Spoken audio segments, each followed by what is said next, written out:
O Senhor esteja convosco. Ele está no meio de nós. Proclamação do Evangelho de Jesus Cristo, segundo Marcos. Glória a vós, Senhor. Naquele tempo, Jesus viu uma numerosa multidão e teve compaixão, porque eram como ovelhas sem pastor. Começou, pois, a ensinar-lhes muitas coisas. Quando estava ficando tarde, os discípulos chegaram perto de Jesus e disseram: Este lugar é deserto e já é tarde. Despede o povo para que possa ir aos campos e povoados vizinhos, comprar alguma coisa para comer. Mas Jesus respondeu: Dai-lhes vós mesmos de comer. Os discípulos perguntaram: Queres que gastemos 200 denários para comprar pão e dar-lhes de comer? Jesus perguntou: Quantos pães tendes? Ide ver. Eles foram e responderam: 5 pães e 2 peixes. Então Jesus mandou que todos se sentassem na grama verde, formando grupos, e todos se sentaram. Depois, formando grupos de 100, de 50 pessoas. Depois, Jesus pegou os 5 pães e os 2 peixes, ergueu os olhos para o céu, pronunciou a bênção, partiu os pães e ia dando aos discípulos para que os distribuíssem. Dividiu entre todos também os 2 peixes. Todos comeram, ficaram satisfeitos e recolheram 12 cestos, cheios de pedaços de pão e também dos peixes. O número dos que comeram os pães era de 5.000 homens. Palavra da salvação. Glória a vós, Glória Senhor. a vós, Senhor. Que a palavra do Santo Evangelho perdoe os nossos pecados. Amém. Amém. Podemos sentar. Meus queridos irmãos e irmãs, nós nos reunimos em Eucaristia para viver esse tempo tão favorável. Nós estamos agora, depois da solenidade da Epifania. No Brasil é celebrada no domingo, na Itália vai ser celebrada amanhã, na Europa de modo particular, e a gente começa a viver agora, depois da Epifania, até o batismo do Senhor. Então estamos ainda vivendo esse clima tão importante do Natal de nosso Deus. É importante também a gente reconhecer os valores que a palavra hoje nos inspira. A palavra nos inspira o valor desse acreditar, esse acreditar que Deus pode nos dar a vida, Deus pode nos saciar. Só que é importante a gente fazer essa experiência de Deus. Desde o Natal a gente está falando bastante sobre isso, fazer essa experiência do Senhor. E a leitura do Evangelho é bem sugestiva, porque a multiplicação dos pães e dos peixes ali narrada, e não tem, de primeiro momento, não tem nada assim de direto a ver com a Eucaristia, de modo bem concreto. Ela pode fazer uma alusão à Eucaristia, mas o foco, primeiramente, aqui está o foco dessa doação, dessa entrega, dessa confiança em Deus. Veja que interessante. O discípulo está com o Mestre, caminha com o Mestre. Nós também caminhamos com o Mestre. O discípulo é aquele que acredita no Mestre. Nós também acreditamos no Mestre. O que dá aí a novidade? O Mestre está a falar a 5.000 homens, sem contar as mulheres, as crianças, enfim, estão lá, às margens do mar, conversando, e encontramos ali uma realidade. Se faz tarde e todos precisam comer. Aí me chamou a atenção bastante, nesse diálogo. Jesus Cristo fala assim: o que tendes para comer? O que tem para alimentar esse povo todo? São só 5.000 homens, sem contar mulheres e crianças, são poucos, né? Segundo o conceito de Jesus. E eles falam assim: só temos, né, 5 pães e 2 peixes. Mas primeiro ele fala assim, né, nós precisamos alimentar.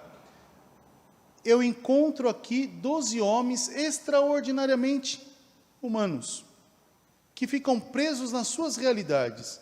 O senhor quer que a gente saia para comprar pão para eles? Essa é a pergunta.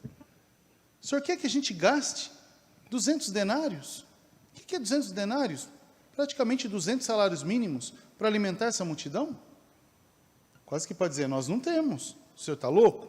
É quase que para dizer isso. E Jesus fala: o que vocês têm, tragam aqui. Trouxe aquela realidade. Primeira questão dos números, né? 5 pães, lembram também a semana, né? Essa dinâmica semanal que a gente tem. Depois, 2, ao todo dá 7. Então, uma semana, mas também dá as 5 noites, né? Os 5 momentos de Deus, também dá as 2 realidades de Cristo, os 2 peixes. É interessante o fato ali apresentado. O que Jesus faz com isso? Ele acolhe aquilo que eles apresentam. Então, se a gente for olhar para a nossa vida, nós também somos extraordinariamente humanos. Temos as nossas realidades, temos medo, eles tiveram medo. Temos as inseguranças, temos sonhos, mas também, quando aperta um pouquinho a nossa realidade, a gente fala: olha, eu não tenho, né? Manda embora, né? Vai para casa. Não tenho, não adianta. E Jesus fala: olha, me dá o que você tem.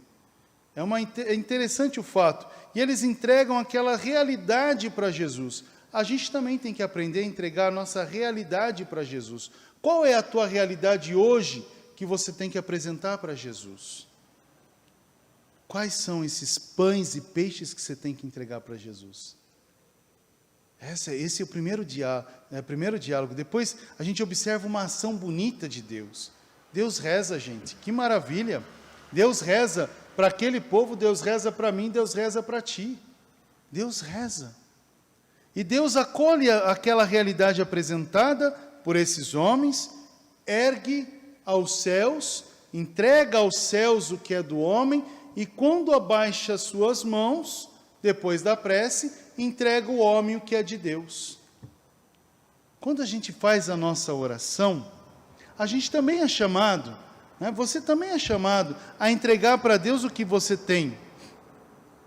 Aqui ele não está falando da materialidade, está falando da existência. Entrega a tua vida, o que você passou hoje, entrega para Jesus. Fala: Senhor, é esses pães e esses peixes que eu tenho, e eu vou ficar com fome. Deixa Ele fazer a prece de louvor, né? Então reza com Jesus, mas deixa Ele fazer a prece de louvor. E depois, a gente entregando o que é nosso para Deus, Deus vai entregar o que é dele para a gente, e vai nos saciar.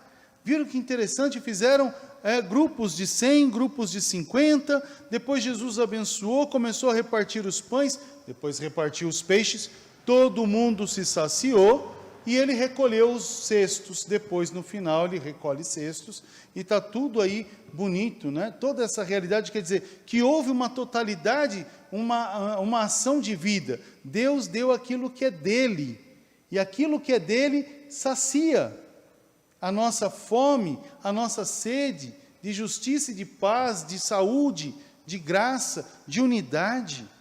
Olha quanta coisa boa. Só que às vezes a gente não entrega tudo para Deus. Aí me faz lembrar, essa leitura me faz lembrar aqueles nossos irmãos mais velhos na fé, que ficaram naquela grande peregrinação e estavam lá no meio do deserto e começaram a reclamar para Moisés: cadê Deus? A gente está com fome. Aí Deus vai mandando os cardápios, né? Mas primeiro ele manda lá o quê? O maná. Tem o maná, está lá mandando para eles o maná. O que eles fazem? Eles comem o maná, mas desacreditando do poder de Deus e com medo da fome, o que eles fazem? Eles guardam o maná para si e depois, quando eles abrem os seus bornás, as suas sacolas, o que encontram? Vermes. Na vida acontece a mesma coisa. A gente não é capaz de dar tudo para Deus, a gente dá as nossas prestações para o Senhor, porque temos medo de perder, somos inseguros, até mesmo com relação a Deus. E hoje o Senhor nos dá essa graça, dessa segurança. Não guarda para ti, porque pode virar verme. Deixa tudo, confia tudo em Deus. Tudo vai ficar bem. Confia tudo em Deus. E Deus vai te dar vida. Agora, traduz tudo isso para a nossa religião, para a nossa fé. O que a gente faz? A gente entrega para Deus a nossa realidade, as intenções da missa, aquilo que nós trazemos particular, que cada um trouxe, a sua intenção pessoal. Nós entregamos também para Deus as nossas oblatas, que quer dizer a oferta. Deus recebe tudo, Jesus recebe tudo, e nós fazemos um grande ato de elevação aos céus. Então Jesus ora por nós, reza por nós, e pela ação do Espírito Santo nos dá tudo o que é dele, palavra e Eucaristia. E quem se sacia, quem participa, vive sacramentalmente, espiritualmente desse mistério, tem vida. É quase que lembro uma experiência que tive, com algumas pessoas. Estávamos diante de uma realidade, uma irmã estava para ser elevada aos céus. A gente, quando olha para a nossa realidade, a gente não aceita muito bem essa dinâmica de Deus em nós. Aperta o coração da gente, porque a gente ama, e é lindo isso. Aperta o coração da gente, faz parte da história. Mas eu lembro quando estávamos rezando, fomos ministrar a Eucaristia, e lembro essa canção que foi cantada. Eu não sei cantar, também não vou cantar, mas eu lembro da frase. A frase falava, eu sou teu alimento, ó caminheiro, eu sou o pão da vida verdadeiro, te faço caminhar, vales e monte atravessar. Depois falava da Eucaristia. E a gente se emociona, as lágrimas caem, quando a gente olha e vê assim, teu caminho é longo, e a gente via que aquele espaço, que aquele momento, era o alimento verdadeiro, porque depois não ia se alimentar do alimento da terra nunca mais, porque ia para o céu, e o alimento que recebemos na terra nos sacia para toda a eternidade. Olha que graça, que maravilha! Só que no momento a gente não consegue enxergar esse milagre, a gente só enxerga aquilo que vê, a gente não consegue transcender, Mas olha que bonita a realidade da ação. Levanta-te e come. Então, naquela fraqueza, levanta-te e come. O que o Senhor fez com aqueles 5.000 homens? Levanta-te e come. O caminho de vocês é longo. A nossa estrada é longa. As dificuldades do tempo estão aí. Mas se a gente não viver desse dar tudo para Jesus, entregar a nossa realidade para Jesus, para que Jesus possa dar tudo o que é dele para a gente fica sofrendo mais ainda. Mas se a gente entrega para ele, por mais quebrado e apertado o coração que a gente possa estar, ele nos dá força para continuar a caminhar. Eu sou o teu alimento, ó caminheiro, eu sou esse pão da vida verdadeiro. E o que Jesus Cristo fez nessa multiplicação dos pães? Eles entregaram o pão material e Jesus deu o pão da vida verdadeiro. Aqui não fala da Eucaristia, mas a gente entende verdadeiramente esse saciar a multidão. Deus também quer me saciar, quer te saciar com esse pão da vida, palavra e Eucaristia. Mas para que isso aconteça, a gente escuta de Deus essa frase: o que você tem? Então fala para Deus o que você tem. Entrega nas mãos dele e deixa ele rezar. Então, eu hoje me cativei bastante, me firmei bastante nisso. Deixa, quase que ouvindo isso para mim, e falo para vocês, Deus falando, Jesus falando, deixa eu rezar. Às vezes a gente não deixa Deus rezar. A gente reza, e quando Deus vai rezar, a gente grita um amém bem alto e forte, tampa a voz de Deus e fala aleluia e vai embora. E Deus fica assim, puxa vida, você não deixou eu rezar. Hoje a palavra de vida é essa: entregue tudo para Jesus, deixa Deus rezar, e Ele vai te dar o tudo. E o tudo é Ele, em comunhão, em ação de comunhão entre os irmãos. Louvado seja o nosso Senhor Jesus Cristo.